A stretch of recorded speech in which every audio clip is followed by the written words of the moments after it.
Ici Éric Latour et bienvenue à Saint-Jean-sur-Richelieu, cette émission qui vous présente à chaque semaine des extraits des travaux de nos élus joannais. La dernière séance ordinaire du Conseil remonte au mardi 30 mai et un habitué de la période de questions, François Blais, était bien sûr des nôtres. «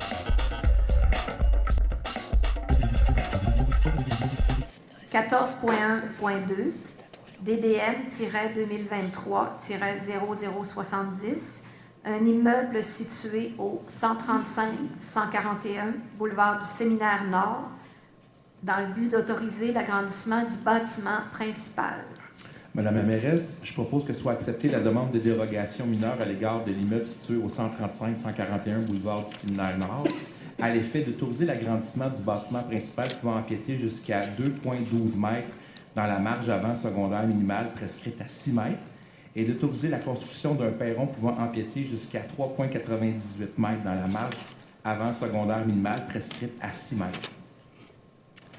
Avant l'appuyeur, je demanderai s'il y a quelqu'un dans le public qui veut questionner cette demande de dérogation mineure.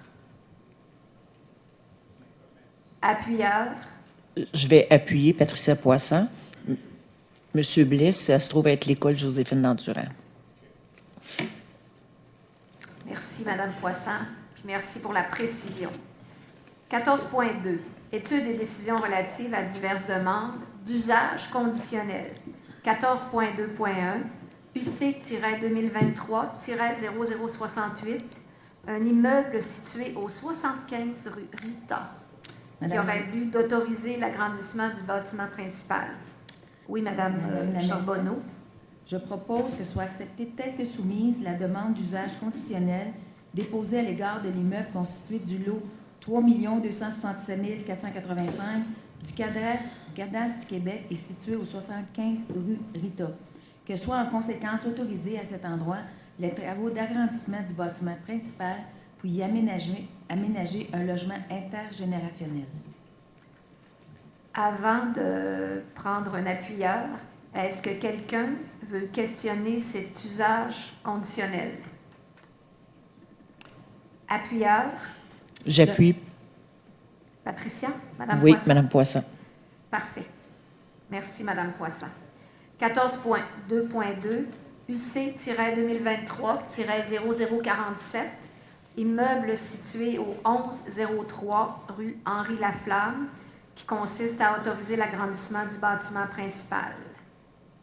Madame la mairesse, je propose que soit acceptée, telle que soumise, la demande d'usage conditionnel déposée à l'égard de l'immeuble situé au 1103 rue Henri Laflamme, que soit en conséquence autorisé à cet endroit les travaux d'agrandissement du bâtiment principal pour l'ajout d'un logement intergénérationnel. Est-ce que quelqu'un veut questionner cet usage conditionnel? Je prendrai un appuyeur. J'appuie, Mélanie. Merci, Madame Dufresne. J'avais une question, madame. Oui, venez au micro si vous avez une question. On l'a appuyé, là, mais venez poser votre question. Oui, c'était pas sur ce projet-là exactement. Qu'est-ce qu'ils font des logements intergénérationnels quand la personne, mettons, c'est pour ta mère, elle décède? Écoutez, regardez, c'est une bonne question. Vous viendrez me la poser tantôt à la période de questions. Merci. C'est une bonne question. 14.3. Études et décisions relatives à divers plans d'implantation et d'intégration architecturale. 14.3.1. Divers plans d'implantation et d'intégration architecturale. Alors, voilà, allez-y. Madame la mairesse, je propose que soient approuvés les plans d'implantation et d'intégration architecturale soumis à l'égard des dossiers suivants, à savoir le PIA 2023-0079, immeuble situé au 341 rue Colin, autoriser la réfection d'une galerie. Le PIA 2023-0085, immeuble situé au 50 route 104, autoriser la construction d'une habitation trifamiliale ainsi que l'aménagement du terrain. 3. PIA 2023-0081, immeuble situé au 631 chemin des Vieux Moulins, autoriser la construction d'une véranda atteignante au bâtiment principal situé dans la cour arrière. J'appuie Patricia Poisson. Merci, Madame Poisson. 14.3.2, un PIA-2023-0061, immeuble situé au 37-41 rue Saint-Jacques. Madame la mairesse, je propose que soient approuvés les plans d'implantation et d'intégration architecturale à l'égard de l'immeuble situé au 37-41 rue Saint-Jacques à l'effet d'autoriser la rénovation extérieure du bâtiment principal sous la condition suivante: que les formes et les rainures des panneaux de béton existants soient reproduites lors de l'application du crépi acrylique. Appuyeur. J'appuie Marianne. Merci. Madame Lambert. 14.3.3, le PIA-2023-0102. Madame la mairesse, je propose que soient approuvés les plans d'implantation et d'intégration architecturale à l'égard de l'immeuble situé au 176 rue Longueuil à l'effet d'autoriser le remplacement des garde-corps et du revêtement de plancher de la galerie avant-arrière sous la condition suivante: que le modèle de garde-corps d'aluminium de couleur blanche installé sur la galerie soit muni d'ornements. Appuyeur. J'appuie. Madame Poitras. Est-ce que j'ai entendu? C'est Madame Poitras. Je vous ai entendu, Madame Poitras? Oui. Oh. Non, c'est Madame Poisson. Ah. Excusez-moi. Alors, Madame Poisson, merci. 14.3.4, PIA-2023-0084, immeuble situé au 379 Mercier.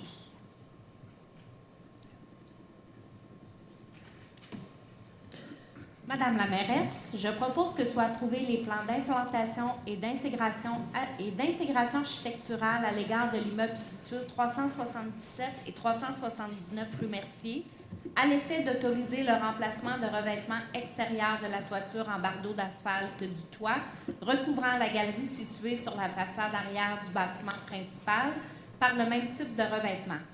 D'autoriser le remplacement en façade avant de la brique brune orangée, de la colonne supportant la galerie et de l'agrandissement sous la galerie par de la nouvelle brique rouge, d'autoriser le retrait, le nettoyage et la réinstallation de la brique rouge sur des façades latérales et arrière et le remplacement des briques trop abîmées par des briques rouges semblables le cas échéant. Appuyeur. J'appuie Mélanie. Merci. Madame Dufresne.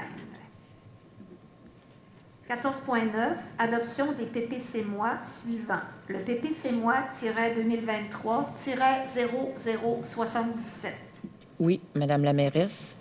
Je propose que soit adoptée telle que soumis la résolution du numéro PPC-MOI 2023-077 telle que joint en annexe de la présente résolution pour en faire partie intégrante. C'est le 725 rue Trotter. Appuyeur. J'appuie Mélanie. Merci. Madame Dufresne. 14.9.2, PPC-MOI-2022-5386. Oui, Madame la mairesse, je propose que soit adoptée telle que soumis la résolution du numéro PPC-MOI 2022-5386 telle que joint en annexe de la présente résolution pour en faire une partie intégrante. Ça se trouve être sur le boulevard Omer-Marcil. Appuyeur. J'appuie François. Merci. Monsieur Roy. 14.9.3, PPC-MOI-2022-5394. Alors, Madame la mairesse, je propose que soit adoptée telle que soumis la résolution PPC-MOI numéro 2022-5394 telle que joint en annexe de la présente résolution pour en faire une partie intégrante. C'est au 19 rue Sébastien. Appuyeur. J'appuie Sébastien. Merci. Monsieur Godet.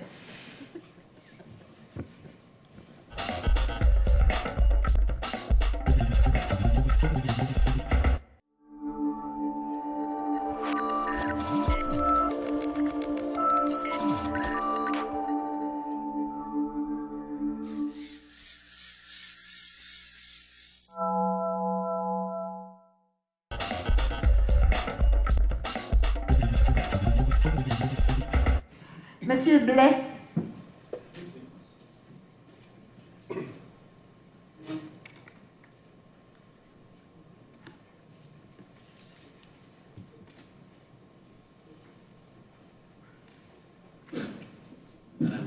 Lameresse, bonjour.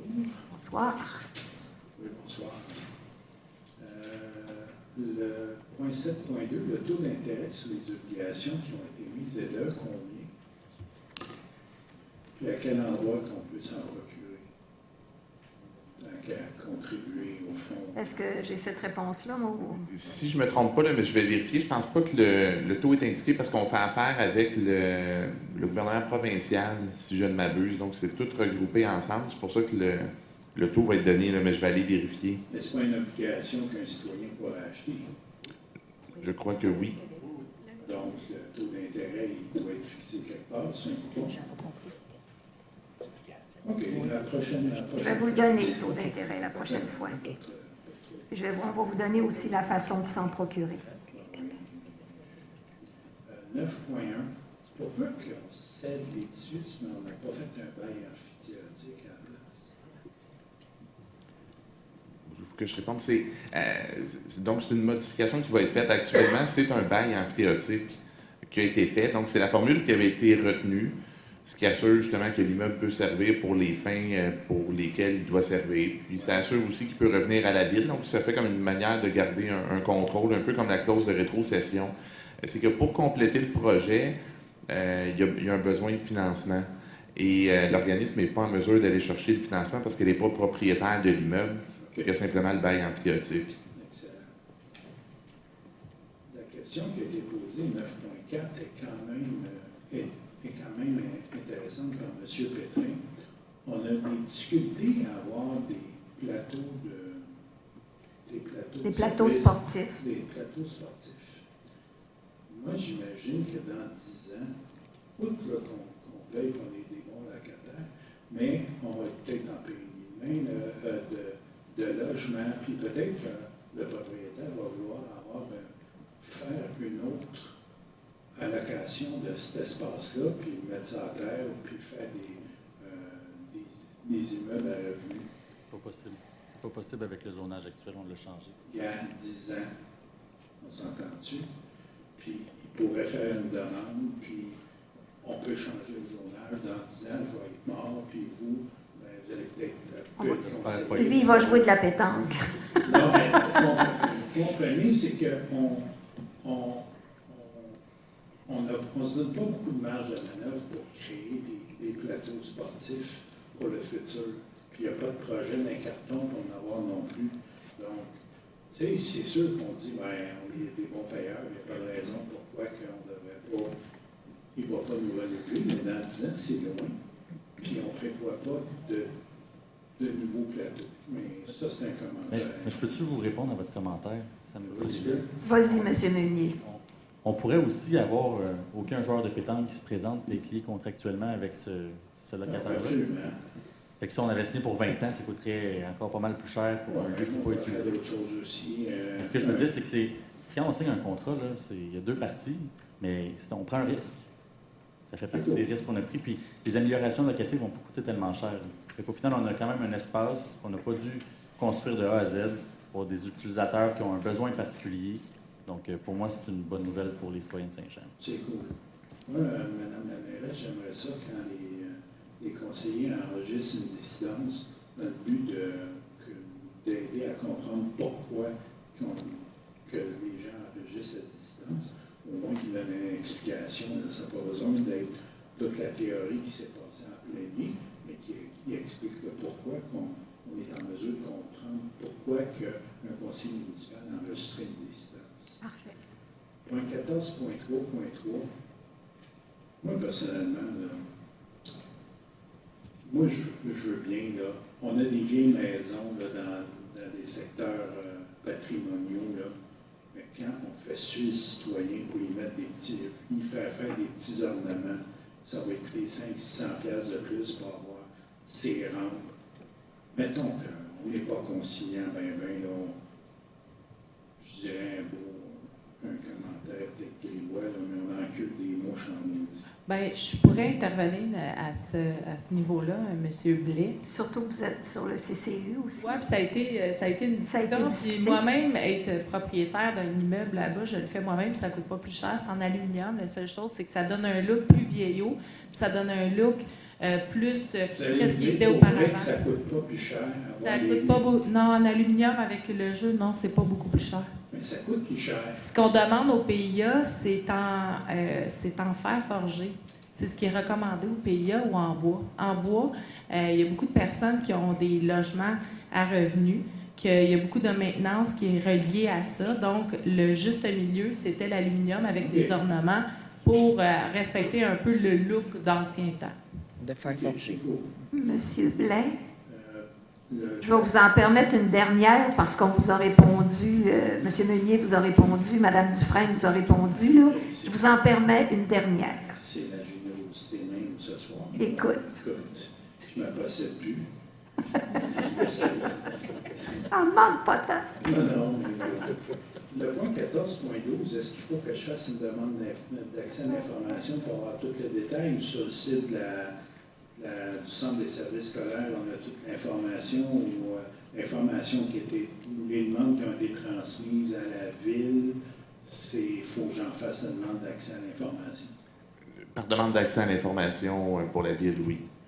C'est sûr, pour les documents qui peuvent concerner le centre de services scolaires, là, je vous invite à faire une demande d'accès à l'information. Non, mais moi, si je veux avoir le document qui a été transmis à la ville, des demandes du centre de services scolaires, j'en fais une demande ici. Absolument. Oui, certainement. Oui, parce que vous m'avez donné des devoirs en début de séance. Oui. Donc, non, mais je le sais que vous êtes vaillant. oui, j'essaie d'avoir un petit peu plus de temps libre, mais je viens de la passer les mardis soirs chez vous. Merci, bonne soirée. Bonne soirée, Monsieur Blais.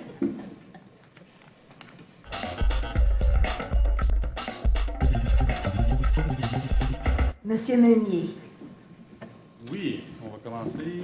Premièrement, je voudrais remercier l'ensemble du Conseil de m'avoir appuyé dans la demande d'augmentation des amendes pour les amoncellements de déchets. Ça veut dire que les gens qui dompent le vidange sur le bord de la route sans raison, disons que nos amendes n'étaient pas au bon niveau. Là, maintenant, ça passe à 1 000 pour un individu, 2 000 pour une entreprise, puis ça double quand il y a une récidive. Donc, dans des situations comme le rang des 54, où est-ce que ça arrive assez fréquemment, c'est une bonne nouvelle pour les riverains parce que, évidemment, si les amendes sont plus élevées, si les gens surveillent davantage, il pourrait y avoir des amendes, puis les gens qui prennent le risque de le faire s'exposent aussi à des gros montants. Donc, c'est une bonne nouvelle collectivement. J'aimerais souligner des travaux dans mon secteur qui sont en cours en ce moment. Puis, en ce moment, on a les rues de pavage pour les rues Bellevue et Gaétan. Donc, ça avance vraiment rondement. On s'attend à ce que déjà la semaine prochaine, tout le fond de la rue soit complété. Donc, soyez patients. Ça avance rapidement, c'est ça qui est l'important. Ensuite de ça, on a des travaux de trottoirs, de corridors scolaires, en fait, et puis d'intersections surélevées sur les rues Saint-Gabriel, Yvon, puis sur la 5e avenue. Les travaux sur Saint-Gabriel sont pratiquement terminés aujourd'hui ou demain au plus tard. Yvon, tout ce qui est l'excavation va se terminer cette semaine. Et puis, la 5e avenue, ça devrait commencer la semaine prochaine. Donc, pour les familles qui ont des jeunes à l'école Amel, il va y avoir des travaux qui vont nécessiter certaines fermetures à proximité de l'école, probablement sur la fin de la semaine et puis en début de semaine prochaine. Il y aura des communications en ce sens-là. Sinon, je pourrais vous parler aussi au niveau de l'aqueduc sur le chemin des Patriotes. Ça avance. On y travaille. On a hâte de faire la première rencontre de consultation avec les citoyens. On veut s'assurer hors de tout doute qu'on a toutes les informations concernant les subventions possibles ou non. Mais on veut aller au fond des choses. Puis quand on va avoir la consultation avec les citoyens, on veut avoir la réponse finale. Donc c'est pour ça que ça prend un peu plus de temps. Mais on ne fera pas ça au milieu des vacances d'été. On va faire ça quand les gens sont disponibles. Donc vous pouvez compter sur ma pleine collaboration là, pour que ce soit avec le maximum d'informations possibles lors de la consultation là, avec les citoyens riverains. Ensuite de ça, peut-être sur une note plus positive, je voudrais parler de la fête interculturelle Mexique-Québec qui va avoir lieu le dimanche le 11 juin. C'est à la place du marché. Donc, il va y avoir beaucoup de travailleurs mexicains. J'espère que la plupart des fermes de la région viendront aussi avec leurs travailleurs. Ça va être l'occasion de les faire se rencontrer. Il va y avoir des mariachis, il va y avoir des activités, des piñatas, différents artistes, des artistes mexicains, mais aussi des artistes québécois. Donc, c'est une belle occasion de rencontrer nos résidents, qu'on ne voit pas souvent parce qu'ils sont souvent à la ferme. Mais j'espère qu'un dimanche comme ça, à l'abri de la pluie, même s'il pleuvait. Il va y avoir une belle activité. C'est organisé en collaboration avec l'Ancre, le Musée du Richelieu, Famille à cœur, le Centre des femmes du Richelieu. Puis il y a la participation d'Arto, là-dedans, la Société des fermières, le Club de photos, les capteurs d'images, le Musée du Fort-Saint-Jean, la Société nationale des Québécois. Bref, beaucoup de gens qui participent à l'organisation de cette activité-là. J'espère que vous y serez. Puis j'invite mes collègues agriculteurs qui ont des travailleurs qui viennent, que ce soit du Guatemala, du Mexique, Honduras, peu importe, à les amener à la fête là, pour qu'ils puissent en profiter.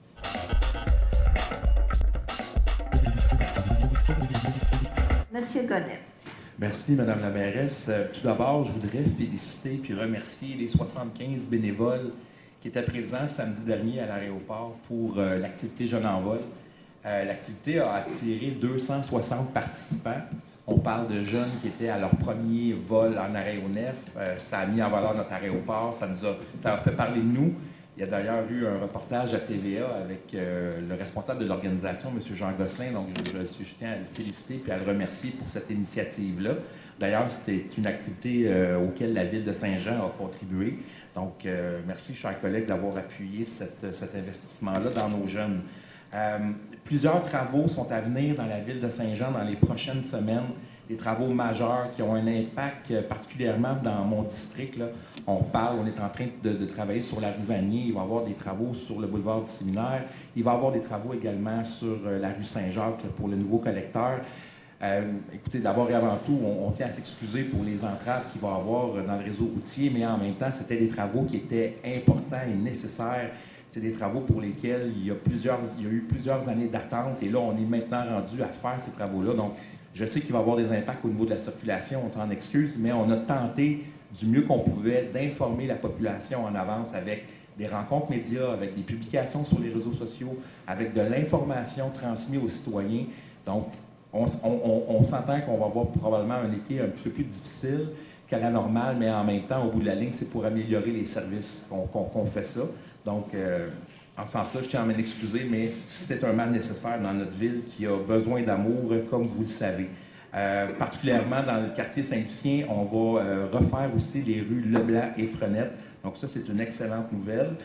Et je voulais vous donner de l'information. Il y a plusieurs citoyens qui m'ont interpellé sur la vitesse sur le boulevard du Séminaire entre la rue René-Boileau et la rue Lebel. On devrait avoir des bonnes nouvelles dans les prochaines semaines. Il devrait y avoir peut-être une modification de la vitesse pour tenter de diminuer la vitesse quand les autos passent du quartier Saint-Eugène et qui rentrent dans le quartier Saint-Lucien. Donc, pour tenter justement de favoriser la sécurité des piétons puis des citoyens dans cette partie de la ville-là.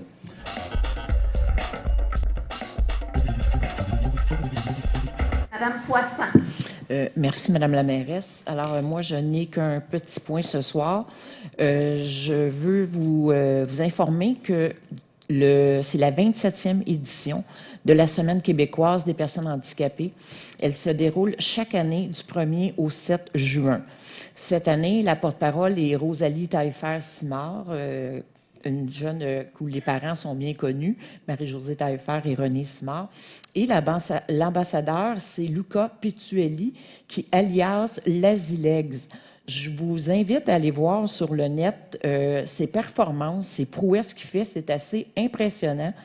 Et il nous démontre bien, dans le fond, toute l'étendue des capacités qu'une personne à mobilité réduite peut avoir. Nous, pour Saint-Jean-sur-Richelieu, on a mis des panneaux d'affichage urbain de la table de concertation des personnes handicapées du Richelieu. On les a installés à 3 endroits, dont à l'École Providence, au Parc Marquis de Montcalm et au Colisée Isabelle Bourassa. Et en plus, on a mis une parution dans le guide de loisirs pour pouvoir informer la population.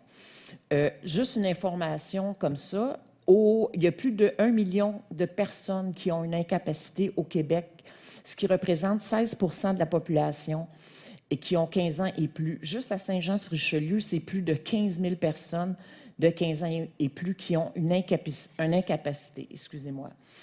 Je voulais aussi dire que, dans le fond, pendant la semaine des personnes handicapées et même tout au long de l'année, des gestes sont assurément à la portée de tous pour faire la différence.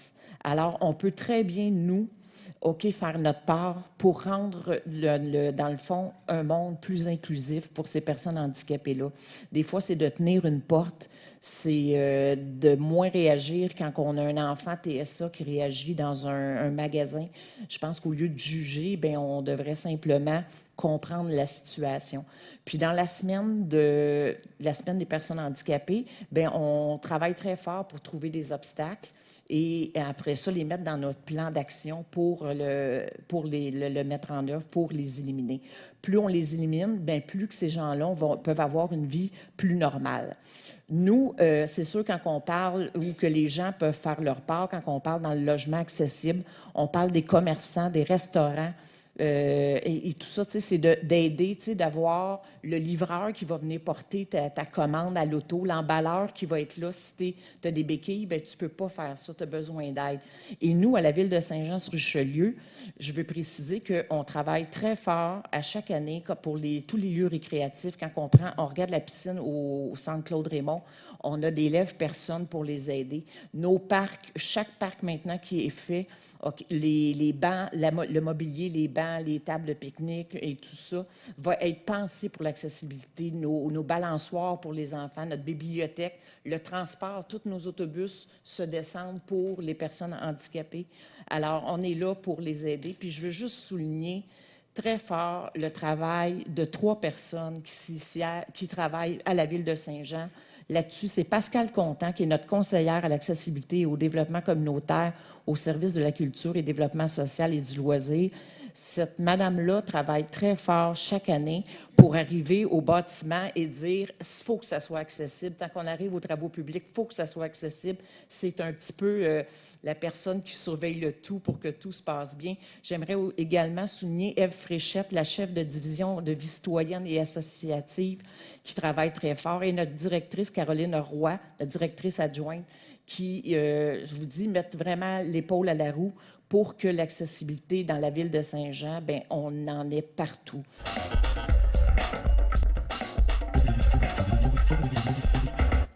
Merci d'avoir été là. Prochain rendez-vous la semaine prochaine. Il y aura d'ailleurs une nouvelle séance ordinaire du Conseil prévue pour le mardi 20 juin, après quoi, bien sûr, on vous présentera de nouveaux extraits. Entre-temps, commentaires, questions, suggestions par courriel, Éric Latour en un mot à commercial tvhr9.com.